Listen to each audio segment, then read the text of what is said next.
இரக்கத்துக்காய் உங்கள் இரக்கத்துக்காய் உங்கள் கிருபைக்காய் உங்கள் அன்புக்காக நாங்கள் நன்றி செலுத்துகிறோம். அது நல்லது. உங்கள் ஒவ்வொருவரையும் இயேசு கிறிஸ்துவின் இனிதான நாமத்தினாலே வாழ்த்தி வரவேற்கிறேன். எம்முடைய இணையதளத்திற்குள்ளாக நடைபெறுகிற ஆராதனைகள் தமிழ் ஆராதனை காலை 7 மணிக்கும், சிங்கள ஆராதனை காலை 8:30க்கும், ஆங்கில ஆராதனை 10 மணிக்கும் நடைபெறுகிறது. அதே போலவே நேரிலே சபைக்கு வந்து தேவனை தொழுது கொள்ள விரும்புவீர்களானால் கிருளப்பனையில் இருக்கிற கல்வாரி சபையிலே நீங்கள் எங்களோடு கூட இணைந்து கலந்து கொள்ள முடியும். அங்கு நடைபெறுகிற ஆராதனைகள் தமிழ் ஆராதனை காலை 7 மணிக்கும், சிங்கள ஆராதனை காலை 10:30க்கும், ஆங்கில ஆராதனை காலை 10 மணிக்கும் நடைபெறுகிறது.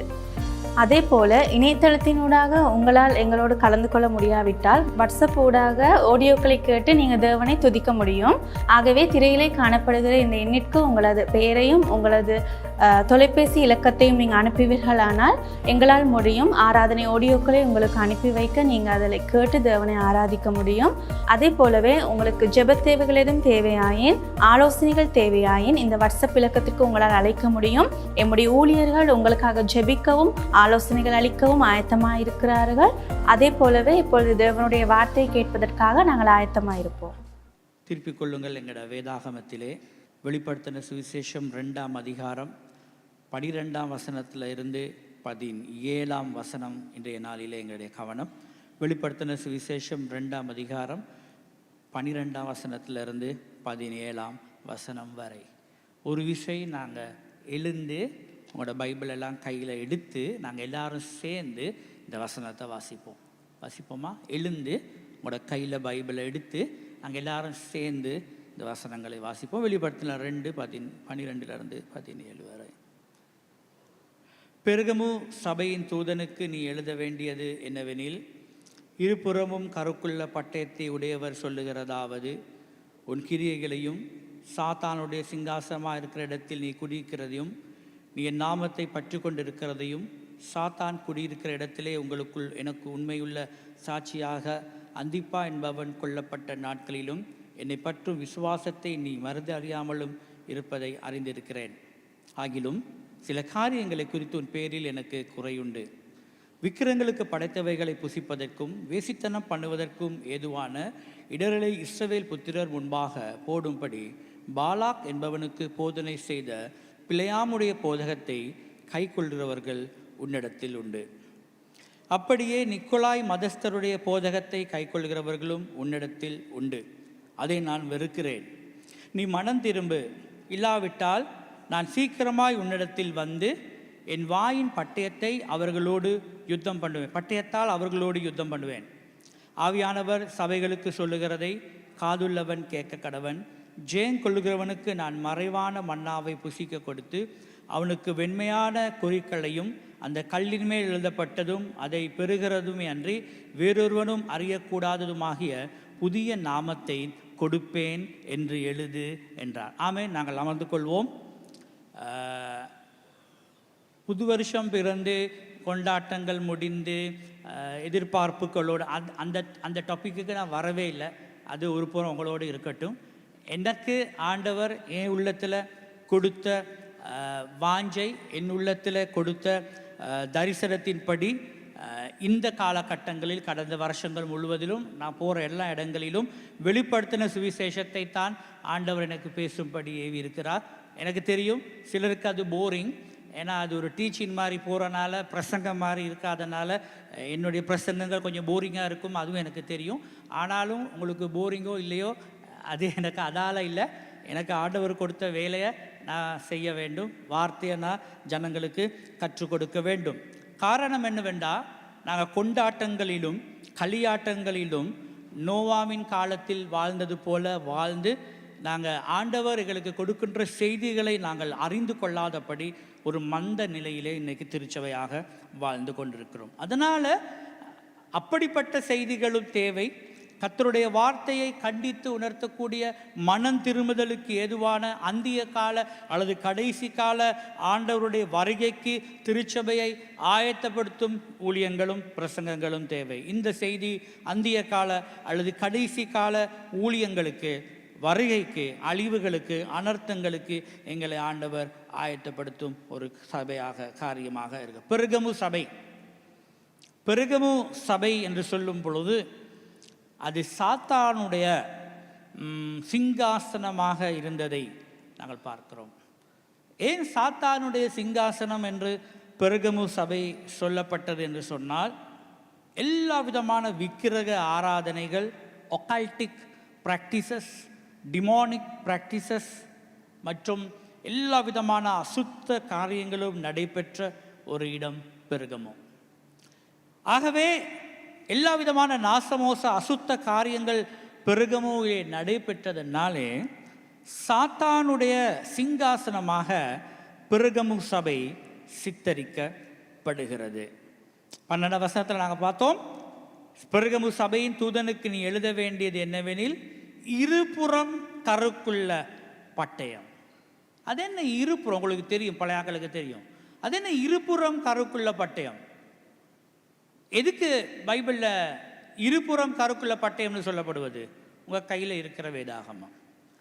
இந்த வேதாகமம் இப்படியும் பேசும் அப்படியும் பேசும். அதனால தான் நாங்கள் அதற்கு இருபுறம் கருக்குள்ள பட்டயம் என்று சொல்வது. அப்போ கர்த்தருடைய வார்த்தையை வைத்திருக்கிற, இருபுறம் பட்டயத்தை வைத்திருக்கிற ஆண்டவர் 13 வசனம் கவனிங்க. உன் கிரிகைகளை நான் அறிந்திருக்கிறேன். கமாவனும் இருக்கு இல்லையா? உன் கிரிகைகளையும், உன் கிரிகைகளை நான், இந்த 7 சபைகளை நீங்கள் ஸ்டடி பண்ணினீங்களா இருந்தால், இந்த 7 சபைகளிலும் நல்ல கிரிகைகள் இருந்தது. டிசம்பர் மாதங்களில் பொதுவாக ஜனங்க நல்ல கிரிகைகள், நல்ல கிரிகைகள்னால் என்னது? கஷ்டப்படுறவங்களுக்கு ஹெம்பர் கொடுப்பாங்க, இந்த மாதிரி வெள்ளத்தில் பாதிக்கப்பட்டவங்களுக்கு உலருணவு பொதிகள் கொடுத்துருப்பாங்க, நீங்கள் கொடுத்துருப்பீங்க. இந்த மாதிரி நிறைய காரியங்கள் ஜனங்கள் செய்வார்கள். டிசம்பர் மாதம் கூட செய்வார்கள். ஏழை எளியவர்களுக்கு சாப்பாடு கொடுப்பார்கள், கிஃப்ட் கொடுப்பார்கள், விசேஷமாக ஹெம்பர் கொடுப்பாங்க. அந்த டிசம்பர் மாதத்தோடு அது சரி. திரும்ப அடுத்த டிசம்பர் வரைக்கும் நாங்கள் ஹெம்பரோ இல்லாட்டி உதவிகளோ ஒன்றும் செய்வதில்லை. ஆனால் வசனம் சொல்லுது, நாங்கள் நல்ல கிரிகைகளை செய்ய ஆண்டவர் எங்களை எதிர்பார்க்கிறார். நற்கிரிகைகள் டிசம்பர் மாதத்தில் மாத்திரம் அல்ல, ஒவ்வொரு காலகட்டத்திலும் எங்களால் முடிந்த நல்ல கிரிகைகளை தேவன் செய்வதற்கு எங்களை எதிர்பார்க்கிறார். தொடர்ந்து பார்க்கிறோம், சாத்தானுடைய சிங்காசனமாய் இருக்கிற இடத்தில் நீ குடியிருக்கிறதையும், யாரு? பெருகமு சபை. நீ என் நாமத்தை பற்றி கொண்டிருக்கிறதையும், சாத்தான் குடிக்கொண்டிருக்கிற இடத்தில் உங்களுக்குள் எனக்கு உண்மையுள்ள சாட்சியாக அந்திப்பா என்பவன் கொல்லப்பட்ட நாட்களில் இரத்த சாட்சி, என்னை பற்றும் விசுவாசத்தை நீ மறுதலியாமல் இருந்ததையும் அறிவிக்க. நல்லா கவனிச்சிங்கன்னா, இந்த 13ஆம் வசனத்தில் சொல்லப்பட்ட காரியங்கள் நன்மையான காரியங்களா தீமையான காரியங்களா? பார்த்து சொல்லுங்க. பாசிட்டிவாக பேசப்படுதா நெகட்டிவாக பேசப்படுதா? இதெல்லாம் நல்ல காரியம் என்று ஆண்டவரோட வார்த்தை சொல்லுதா கெட்ட காரியம் என்று சொல்லப்படுதா? நல்லா பார்த்து சொல்லுங்க. நல்லதா கெட்டதா? இந்த வார்த்தைகளை ஆண்டவர் சொல்லி இந்த சபையை திட்டுறாரா மெச்சிக்கொள்றாரா? 13ஆம் வசனம் என்ன சொல்றாரு? நன்மை. ஏன்னா ஆண்டவர் சொல்றாரு, நான் அறிந்திருக்கிறேன், நீ இவ்வளவு காரியங்கள் செய்வதை நான் அறிந்திருக்கிறேன். ஆனா பாருங்க 14ஆம் வசனம், ஆகிலும், ஆங்கிலத்தில் பட்டன் இருக்குன்னு நினைக்கிறேன், ஆகிலும் நல்ல காரியங்கள் செய்வது நல்லது, சபையிலே உதவி செய்வது, ஐக்கியம் கொள்வது, ஜெபிப்பது, ஃபெலோஷிப் போடுவது, கேன்டீன் போடுவது, சுற்றுலாக்கள் போகிறது, பிரயாணங்கள் போகிறது நல்லது. ஆனாலும் 14ஆம் வசனம் சொல்லுது, சில காரியங்களை குறித்து எனக்கு குறையுண்டு. நீ செய்கிற நல்லதெல்லாம் நல்லது, அதுக்காக இந்த சின்ன சின்ன விஷயங்கள் கொஞ்சம் எனக்கு கொஞ்சம் கம்ப்ளைண்ட் இருக்கு, உன்னை குறித்து எனக்கு சில கம்ப்ளைண்ட் இருக்கு. இந்த கம்ப்ளைண்ட், புகார்களை குறித்து நான் உனக்கு சொல்ல வேண்டும். 14ஆம் வசனம் தான் கீ பாயிண்ட் இந்த பேசேஜில்.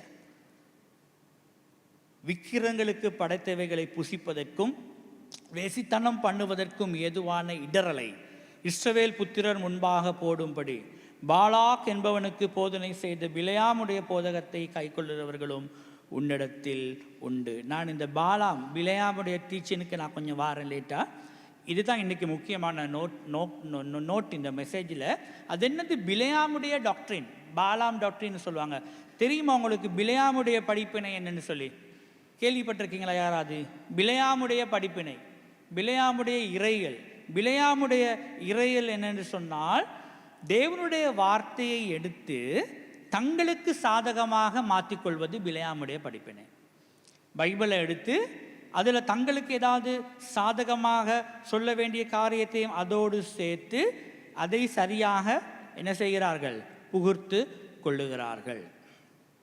நீங்கள் இந்த பிலேயாமை குறித்து கற்றுக்கொள்ளணுமாக இருந்தால் வீட்டுக்கு போயிட்டு என்னாகமம் 21ஆம் அதிகாரத்தில் இருந்து 36ஆம் அதிகாரம் வரைக்கும் நீங்கள் வாசித்து பார்க்கலாம். பிலேயாமை குறித்து பழைய ஏற்பாட்டில் சொல்லப்பட்டிருக்கு. என்னாகமம் 21லேருந்து 36 வரை. இப்போ நான் உங்களுக்கு சொல்லித்தரேன், என்னது இந்த பிலேயாம், என்னது இந்த படிப்பினை, என்ன நடந்தது சபையிலே, இன்றைக்கு என்ன நடந்து கொண்டிருக்கு சபைகளிலே. ஓகே, முதலாவது, இன்றைக்கு இந்த காலகட்டத்தில் முந்தி மாதிரி இல்லை, இந்த ஆன்லைன் இந்த சேனல்லாம் வந்தது இருக்கிறனால பிரசங்கங்கள் வீட்டுக்கு போயிட்டு யூடியூப்பை போட்டு ஃபேஸ்புக்கை போட்டு நிறைய மெசேஜ் இன்றைக்கி கேட்கலாம். எது சரியான பிரசங்கம், எது பிழையான பிரசங்கம் சொல்லி வித்தியாசம் தெரியாத அளவுக்கு நிறைய பிரசங்கங்கள் இன்றைக்கி ஊடகங்களில் வருது. அப்போ நாங்கள் நம்புகிறோம். இன்றைக்கி இருக்கிற ட்ரெண்டு என்னவென்று சொன்னால், அற்புத அடையாளங்களை தேடி ஜனங்கள் ஓடுகிறார்கள். சபைகளிலே அற்புத அடையாளங்கள் எங்கே நடக்குதோ அந்த சபைகளை தேடி ஜனங்க ஓடுகிறார்கள். வீடுகளுக்கு ஊழியக்காரர்கள் வர வேண்டும் என்று விரும்புகிறார்கள். யாரு? அற்புத அடையாளங்கள் செய்யக்கூடிய ஊழியக்காரர்கள். தலையில கையை வைத்து செபித்து என்னமாவது 2 வார்த்தையை சொல்லி அவங்கள என்ன சொல்றது, உற்சாகப்படுத்துகிற ஊழியக்காரர்கள் வர வேண்டும் என்று சொல்லுகிறார்கள். அற்புதம் எதிர்பார்க்கிறாங்க, செபிக்கிறாங்க, அற்புதமே நடக்குதில்லை. இப்போ நாங்கள் மனசு வந்து போகிறோம், என்னடா நான் ஜெபிக்கிறேன், இந்த ஊழியக்காரன் வந்து ஜெபிக்கிறாரு, அற்புதம் நடக்குதில்லை. எங்கள் பக்கத்து வீட்டில் இருக்கிறாங்க, வேற சபைக்கு போகிறாங்க, உதாரணமாக சொல்கிறேன், அவங்களுக்கு அற்புதம் நடக்குது. அப்போ அவங்க சொல்கிறாங்க, எங்களோட சபையிலன்னா அற்புதம் நடக்குது, எங்கட பாஸ்டர் அற்புதம் செய்கிறாரு, ஒரு வாரம் வந்து பாருங்கள். ஞாயிற்றுக்கிழமை நான் போகாட்டி எங்கள் சர்ச்சில் தேடுவாங்க. இப்போ நடக்கிறத சொல்கிறேன், ஞாயிற்றுக்கிழமை வராதிங்க, கிழமை நாட்களில் இருக்குது. ஞாயிற்றுக்கிழமை போடாட்டி தானே உங்கள் சர்ச்சில் தேடுவாங்க. கிழமை நாட்களில் எங்கள் வீட்டில் ஒரு ஜெபம் இருக்குது, இல்லாட்டி அந்த ஊழியக்காரர் எங்கள் வீட்டுக்கு வராரு, இல்லாட்டி நாங்கள் அந்த கூட்டத்துக்கு போகிறோம், யாரும் உங்களை தேட மாட்டாங்க, வந்து ஜெபிச்சு கொள்ளுங்க. இப்படின்னு போயிட்டு நாங்கள் என்ன செய்கிறோம்? ஆண்டவர் எங்களுக்கு கொடுத்த சபையை, ஆண்டவர் எங்களுக்கு கொடுத்த சபை தலைமைத்துவத்தை விட்டுட்டு எங்கே ஒரு உதவிக்காக இல்லாட்டி எங்களுக்கு ஏதாவது ஒரு காரியம் தேவைப்படுற பட்சத்தில் நாங்கள் போகிறோம். இது தான் இன்றைக்கி இருக்கிற ட்ரெண்டு. சத்தியத்தை பிரசங்கம் பண்ணுற சபைகளில் ஜனங்க தேடுறது குறைவு. இன்னும் சிலர் பண உதவி செய்கிற சபைகளை தேடி போவாங்க. இந்த சபையில் நிறையா பண உதவி செய்கிறாங்க, வீடு கட்ட உதவி செய்கிறாங்க, இல்லாட்டி பொதிகளை கொடுக்குறாங்க. ஜனங்கள் உதவிகளை தேடி போகிறாங்க, அற்புதங்களை தேடி போகிறாங்க. ஆனால் ஒரு காலம் வரும், சத்தியத்தை பிரசங்கம் பண்ணுகிற சபைகள் இல்லாமல் போகும். அந்த வகையில் நான் உங்களுக்கு சொல்லட்டும், நான் அடிக்கடி சொல்லி இருக்கிறேன், கல்வாரி சபையாக நீங்கள் சத்தியத்தை சத்தியமாக பிரசங்கம் பண்ணும் ஒரு ஆரோக்கியமான சபையில் இருக்கின்றீர்கள் என்பதை நீங்கள் மறந்து போகக்கூடாது. ஆகவே சத்தியத்தில் வேறு கொண்டு அற்புத அடையாளங்களை மட்டும் தேடி போகின்ற ஒரு குருட்டு அல்லது குறுகிய மனப்பான்மை கிறிஸ்தவர்களாக வாழ வேண்டாம். 2025 நீங்கள் வாக்கு தத்தங்கள் எடுத்திருப்பீங்க, ஜெபிச்சிருப்பீங்க, அப்படி இருந்திருப்பீங்க, இப்படி இருந்திருப்பீங்க. ஆனால் எங்கள் எல்லாருக்கும் தெரியும், இயர் எண்டு எங்களுக்கு அவ்வளோ நல்லா அமையலை. நவம்பர் 2, டிசம்பர் 2 எல்லாம் வழக்கமாக டிசம்பர் மாதம் இருக்கிற உற்சாகம் போன மாதம் நிறைய பேருக்கு இருக்கலை. ஏற்பட்ட மண் சரிவு, வெள்ளங்கள், அனர்த்தங்கள் நிமித்தமாக இன்னும் சிலர் கேம்புகள் இருக்கிறாங்க. ஓகே, இந்த வருஷம் ஒரு வாக்கு தத்தம், ஒரு வசனத்தை பிடிச்சு கொண்டு இந்த ஆண்டு எனக்கு இப்படி ஆசீர்வாதமான ஒரு ஆண்டாக அமைய வேண்டும். அமையலாம், அமையாமலும் போகலாம், நம்மளுக்கு தெரியாது. ஓகே, 7 காரியங்கள் குறிப்பெடுக்கிறவங்க குறிப்பெடுத்துக்கலாம். 7 காரியங்கள் நான் சொல்லித்தரேன் உங்களுக்கு. இந்த பிலேயாமுடைய டீச்சிங், இந்த பிலேயாமுடைய படிப்பினை இன்றைக்கு சபைகளிலே எப்படி செயல்படுகிறது குறிப்பிடுக்கிறவங்க எழுதிக்கலாம். 7 காரியங்கள். இன்னைக்கு திருச்சபையிலே பிலேயாமுடைய படிப்பினை எப்படி போகின்றது? முதலாவது காரியம் மத்தேயு 6:33 வாசிக்க தேவையில்ல. மத்தேயு 6:33 கோட் பண்ணி இவங்க சொல்றாங்க, நீ கிறிஸ்தவராக இருந்தால் நீ கட்டாயம் பணக்காரனாக இருக்க வேண்டும். as a Christian you must be rich. கிறிஸ்தவனாக இருந்தால் நீ பணக்காரனாக இருக்க வேண்டும். மத்தேயு 6:33 பிடிச்சிக்கிட்டு சொல்றாங்க, ஆண்டவர் சொல்லியிருக்காரு தானே, உன்னுடைய தேவைகள் எல்லாவற்றையும் நான் சந்திப்பேன்னு சொல்லி. கிறிஸ்தவன் ஏழையா இருக்கக்கூடாது. கேட்டிருக்கீங்களா இந்த வார்த்தையை? இந்த படிப்பினைகளை கேட்டிருக்கீங்களா சபையில்? கிறிஸ்தவங்க ஏழைகளா இருக்கக்கூடாது. நீங்க கிறிஸ்தவராக இருந்தால் நீங்க கட்டாயம் ஒரு நல்ல வசதி வாய்ப்போடு இருக்கிறவராக இருக்க வேண்டும்.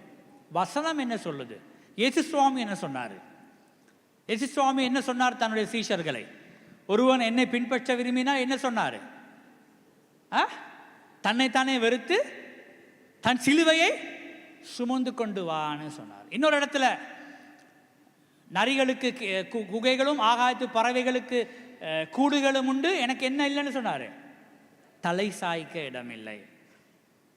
அப்ப இயேசு சுவாமி காண்பித்த கிறிஸ்தவம் இன்றைக்கு உலகம் காண்பிக்கின்ற கிறிஸ்தவமும் ரெண்டாக இருக்கிறது. கிறிஸ்தவர் ரெண்டா நீங்க வசதியாக தான் இருக்க வேண்டும், உங்களுக்கு நல்ல பணம் இருக்க வேண்டும், அப்படி என்று ஒன்று கிடையாது. ஆனால் நாங்கள் ஆண்டவரை உண்மையாக பற்றி கொள்ளும் போது எங்களை ஆண்டவர் ஆசீர்வதிக்கிறார்.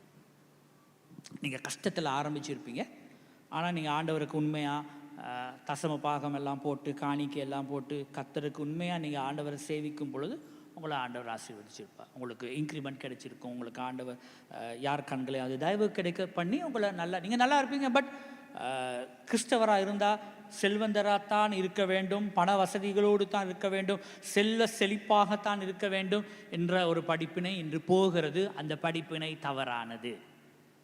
பணக்காரர்களாகவும் இருக்கலாம், ஏழைகளாகவும் இருக்கலாம், நடுத்தரவர்களாக இருக்கலாம்.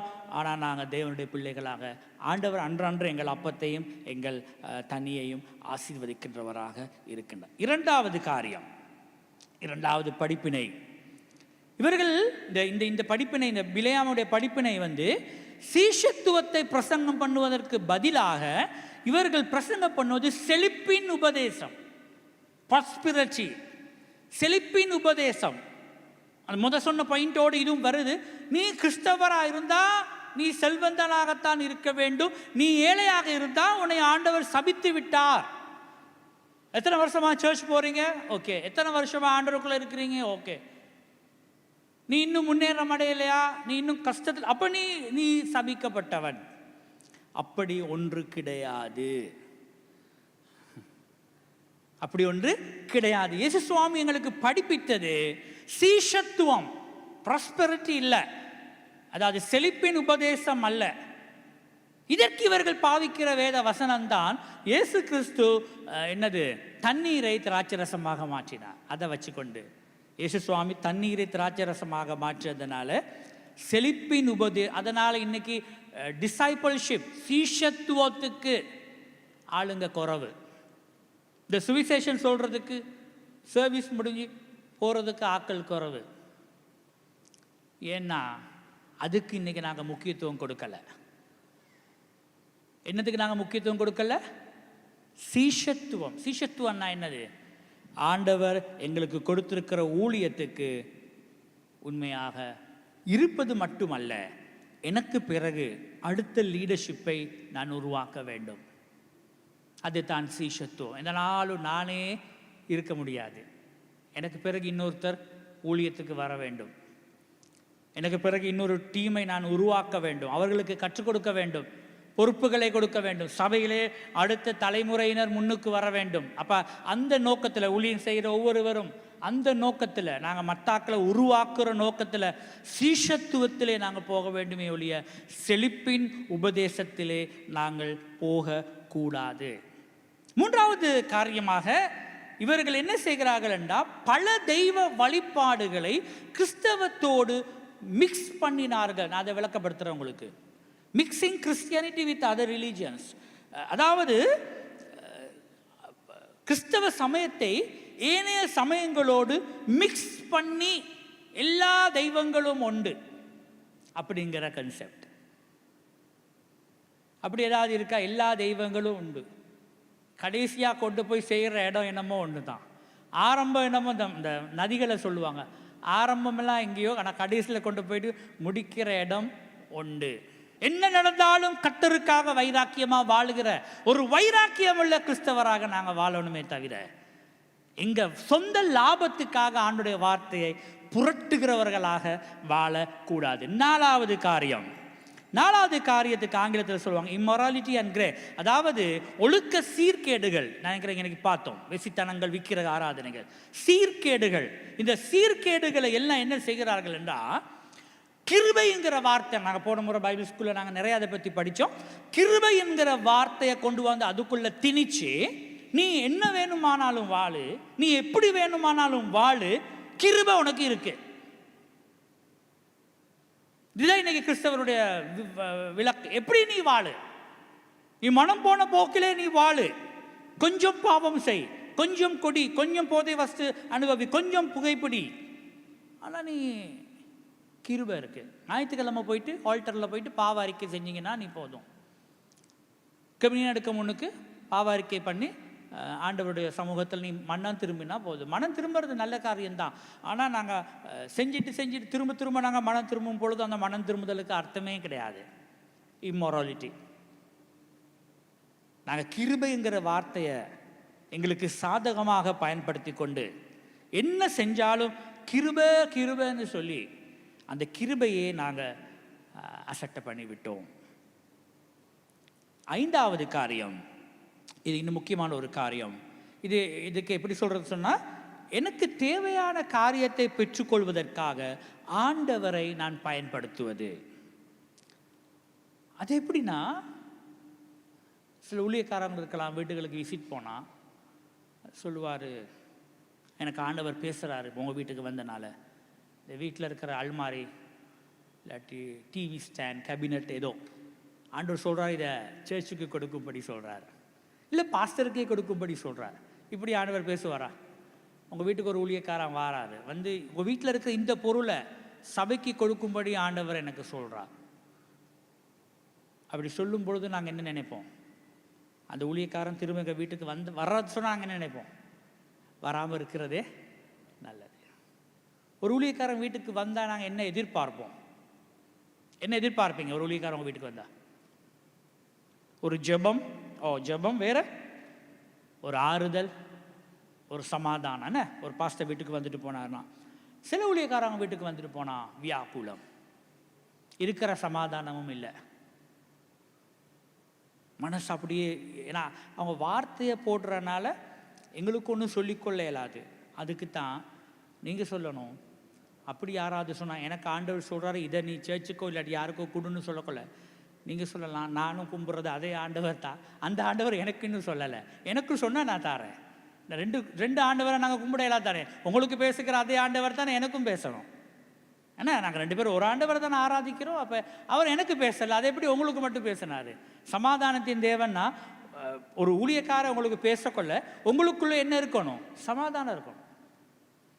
உங்களுக்குள்ள சமாதானமாக இருக்குமா இருந்தால் உங்களுக்கு தெரியும், ஊழியக்காரன் பேசுகிறாரு, எனக்கு இதில் சமாதானமாக இருக்குது. எனக்கு சமாதானம் இல்லைன்னு சொன்னால் அது ஊழியக்காரன் பேசாமல் மாம்சத்தில் பேசுகிற காரியமாக இருக்கலாம். நினைக்கிறேன். 6வது பாயிண்ட் வந்து, கர்த்தரை தங்களுக்கு சொந்த லாபங்களுக்காக பாவிப்பது. 5க்கும் தொடர்பு இருக்கு. ஆனால் சொந்த லாபங்களுக்காக கர்த்தரை பயன்படுத்துவது.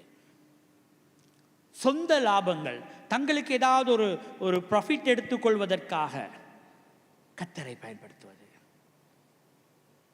சபையிலே கொஞ்சம் வசதி வாய்ப்போடு யாராவது இருப்பாங்கன்னா அவங்கள கொஞ்சம் கூட தேடி பார்க்கறது சொந்த லாபம். அவங்களுக்கு ஒரு 5-6 விசிட் போகும். அதே நேரம் சர்வசாதாரண விசுவாசி கணக்கு எடுக்கிறது இல்லை. சொந்த லாபங்களுக்காக நாங்கள் கர்த்தரை தேடி கொள்வது, கர்த்தருடைய நாமத்தை பயன்படுத்துவது. 7வது, கர்த்தருடைய வார்த்தையை படிங்னு சொல்லுவாங்க ஆங்கிலத்தில், அதாவது திணிக்கிறது.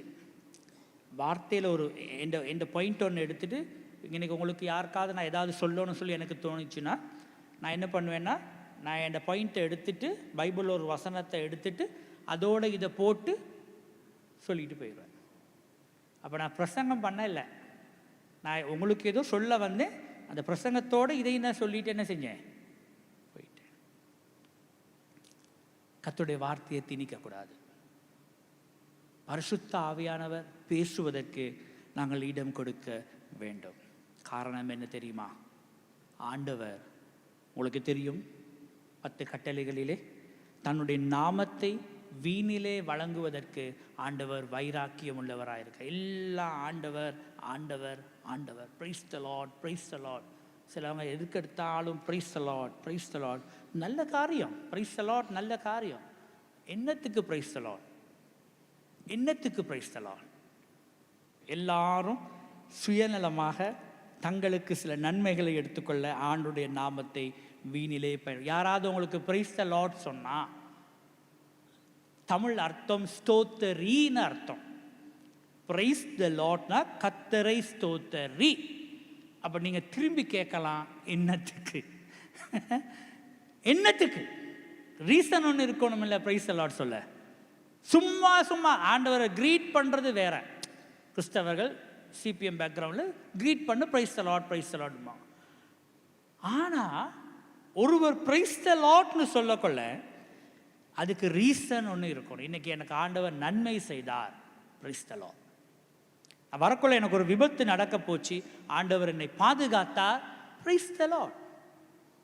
என் அப்பத்தையும் தண்ணியையும் ஆண்டவர் ஆசீர்வதித்தார், பிரைஸ் தி லார்ட். புரியுதா நான் பேசுறது? நாங்கள் சொல்ற காரியத்துக்கு ஏதாவது ஒரு அர்த்தம் இருக்க வேண்டும். நாங்கள் ஆண்டவருடைய நாமத்தை வீணிலே வழங்கி சுயநலமாக அற்ப லாபங்களுக்காக கர்த்தருடைய வார்த்தையை புரட்டும் பொழுது அவிசுவாசி எங்களை பார்த்து கொண்டிருக்கிறான். அப்புறம் எப்படி நாங்கள் அவனுக்கு சுவிசேஷம் சொல்றது? கஷ்டம் வந்தா நாங்கள் கடன் எடுத்து பழகும் பொழுது அவனுக்கு எப்படி விசுவாசத்தில் வாழ சொல்லுவது? அவன் பார்க்குறான் நாங்களே எப்படி வாழ்கிறோன்னு சொல்லி. சுவிசேஷம் சொல்றதுக்கு இன்னைக்கு எங்களுக்கு தருணங்கள் இல்லாமல் போயிருக்கிறது. காரணம் என்னவென்றா, கிறிஸ்தவர்களாக எங்களுடைய சாட்சியை நாங்கள் இழந்தவர்களாக இன்னைக்கு நாங்கள் சீக்கிரமாக டக் டக்குன்னு எங்களுக்கு இருக்கிற தேவைகளை தேடிக்கொள்கிற ஒரு எண்ணத்திலே நாங்கள் போய் கொண்டிருப்பதனால சத்தியத்தை கேட்டும் வெளிப்படுத்தல தான் அடிக்கடி வருது. காதுள்ளவன் கேட்க கடவன். ஏன் ஆண்டவர் அந்த வசனத்தை வெளிப்படுத்தல போறாரு? காதுள்ளவன் கேட்க கடவன். வார்த்தையை கேட்கிறவர்களாகிறாமல், வார்த்தையை செவிமடுக்கிறவர்களாக இல்லாமல், வார்த்தையை நடைமுறைப்படுத்துறவர்களாக. இந்த வருஷம், போன வருஷம் நீங்கள் ஆண்டவருக்காக எதுவுமே செய்யாத ஒரு ஆளாக இருந்திருப்பீங்களா இருந்தால் உங்களுக்கு நான் தைரியப்படுத்த விரும்புகிறேன். இந்த வருஷம் ஏதாவது ஒன்று கர்த்தருக்காக செய்யுங்க. செய்துட்டு பாதியில் விட்டீங்களா இருந்தா இந்த வருஷம் மீண்டும் அதை ஆரம்பிப்பதற்கு எத்தனம் பண்ணுங்க. விசேஷமாக வார்த்தையை கற்றுக்கொள்ளுங்க. ஆகவே இந்த நாளிலே நாங்கள் சுருக்கமாக எடுத்துக்கொள்வோமாக இருந்தால், ஆண்டவர் இந்த சபைக்கு சொல்லுகிற முக்கியமான காரியம் என்னவென்று சொன்னால் 16ஆம் வசனம், நீ மனம் திரும்பு, இல்லாவிட்டால் நான் சீக்கிரமாய் உன்னிடத்தில் வந்து என் வாயின் பட்டயத்தால் அவர்களோடு யுத்தம் பண்ணுவேன். ஆவியானவர் சபைகளுக்கு சொல்லுகிறதை காதுள்ளவன் கேட்க கடவன். ஜெயம் கொள்ளுகிறவனுக்கு நான் மறைவான மன்னாவை புசிக்க கொடுத்து அவனுக்கு வெண்மையான குறிக்கல்லையும் அவன் கல்லின் மேல் எழுதப்பட்டதும் அதை பெறுகிறதும் அன்றி வெறும் அறியக்கூடாத புதிய நாமத்தை அவனுக்கு. ஆகவே இந்த காலை பொழுதில் இந்த 2 வசனங்களை நாங்கள் கொஞ்சம் அப்சர்வ் பண்ணிக்கொள்வோம். 16, 17 மனம் திரும்பு. ஆண்டவர் எங்களை சொல்கிறாரு, மனம் திரும்பு. சபையை நீ மனம் திரும்பு. நீ மனம் திரும்பி, ஆண்டவர் சொல்ற மனம் திரும்பி நான் உனக்கு கொடுக்கக்கூடிய, ஜெயிக்கிறவனுக்கு நான் கொடுக்கக்கூடிய மறைவான மன்னாவை உனக்கு நான் கொடுப்பேன். இந்த ஆண்டு நாங்கள் புதிய ஒரு பரிமாணத்துக்கு போகத்தக்கதாக, புதிய ஒரு அனுபவத்துக்குள்ளே நாங்கள் போகத்தக்கதாக கொஞ்ச நேரம் நாங்கள் கண்களை மூடுவோம். நீர் எங்களுக்கு போதுமானவராக இருப்பதற்காக ஸ்தோத்திரம். கடைசி காலங்களிலே அநேக பிழையான போதனைகள், படிப்பினைகள் மத்தியிலே சத்தியத்தை விட்டு விலகாதபடி சத்தியத்தில் வேர் கொள்ளத்தக்கதாக எங்களுக்கு பலன் தாங்க சுவாமி. கர்த்தாவே உம்முடைய வார்த்தையிலே நிலைத்து மரண பரியந்தம் நீர் அழைத்த அழைப்பில் உண்மையோடும் உத்தமத்தோடும் சேவித்து நீர் எங்களை நித்திய வீட்டுக்கு அழைக்கும் போது சந்தோஷத்தோடு வரத்தக்கதான நாட்களை தாங்க சுவாமி. இது இந்த சபையால் அனைவரையும் செபித்து ஆசீர்வதிக்கிறேன். அவருடைய தேவைகள் என்னவோ, பிரச்சனைகள் என்னவோ, குறைவுகள் என்னவோ, ஆண்டவரே நீங்கள் தாமே எல்லாரையும் பொறுப்படுத்தி ஆசீர்வதிங்க சுவாமி. சுகவீனத்தோடு வந்தவர்களுக்காக ஜெபிக்கிறோம். உடைய சுகமாக்கும் வல்ல கரத்தை உடைய பிள்ளைகளுக்கு மேலாக நீட்டி நீர் சுகப்படுத்துங்க சுவாமி. தேவைகளோடு வந்தவர்களுக்காக ஜெபிக்கிறோம். தேவைகளை சந்தியுங்க சுவாமி. நாளை முதல் ஆரம்பிக்கும் திங்கட்கிழமை புதிய வாரம் இந்த மக்களுக்கு ஒரு நல்ல ஆசீர்வாதமான வாரமாக அமைத்து கொடுங்க. புறப்பட்டு போகும் பொழுது உடைய பாதுகாப்பின் கரத்தை உடைய பிள்ளைகளோடு கூட வைத்து எல்லா பொல்லாப்புக்கும் வழிவிலக்கி பாதுகாத்து கொள்ளுங்க சுவாமி. மீண்டும் அடுத்த வாரம் இவர்கள் ஆராதனையிலே சந்திக்க மட்டும் நீரை தொடர்ந்து உடைய பிரசன்னத்தினாலே மூடி மறைத்து ஆசீர்வதிக்கும்படியாய் அருள்நாதர் இயேசு கிறிஸ்துவின் நாமத்தில் ஜெபம் எடுக்கிறோம் எங்கள் நல்ல பிதாவே, ஆமேன். எல்லோரும் சொல்லுவோம். என் ஆத்துமாவே கர்த்தரை ஸ்தோத்திரி, என் முழுமே அவருடைய பரிசுத்த நாமத்தை ஸ்தோத்திரி. என் ஆத்துமாவே கர்த்தரை ஸ்தோத்திரி, கர்த்தர் செய்த சகல உபகாரங்களையும் என்றென்றும் மறவாதே. ஆமேன். நன்றி. கர்த்தர் தாமே உங்களை ஆசீர்வதிப்பாராக.